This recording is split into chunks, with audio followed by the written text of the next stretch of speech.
मजा आएगा ना भिड़ो पहले से नागिन निकाली ਓਏ ਇੱਕ ਗੱਲ ਦੱਸ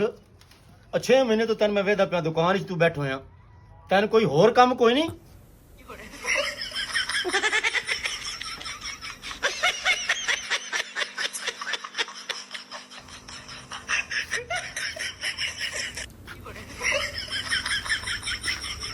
ਓਏ 6 ਅੰਡੇ ਪੈਕ ਕਰ ਦੇ ਵੱਡੇ ਵੱਡੇ ਚੰਗੇ ਵੱਡੇ ਵੱਡੇ ਸੋਹਣੇ ਸੋਹਣੇ ਅੰਡੇ 6 ਪੈਕ ਕਰ ਦੇ ਜਲਦੀ ਕਰ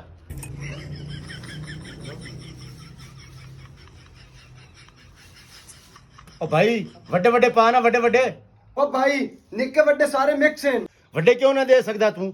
ਕੁਕੜੀ ਦੇਣ ਦੀ ਤਕਲੀਫ ਨਹੀਂ ਹੋਈ ਤੇ ਤੈਨੂੰ ਵੇਚਦੇ ਤਕਲੀਫ ਹੁੰਦੀ ਪਈ ਓ ਭਾਈ ਕਿਤਨੇ ਵੱਡੇ ਤੈਨੂੰ ਚਾਹੀਦੇ ਨੇ ਓ ਭਾਈ ਵੱਡੇ ਵੱਡੇ ਦੇ ਵੱਡੇ ਵੱਡੇ ਅੰਡੇ ਦੇ ਯਾਰ ਥੋੜਾ ਸਹਿਸ ਕੰਮ ਕਰ ਨਹੀਂ ਤੇ ਕੁਕੜੀ ਮਾਰ ਜਾਣੀ ਓ ਯਾਰ ਜਲਦੀ ਕਰਨਾ ਤੂੰ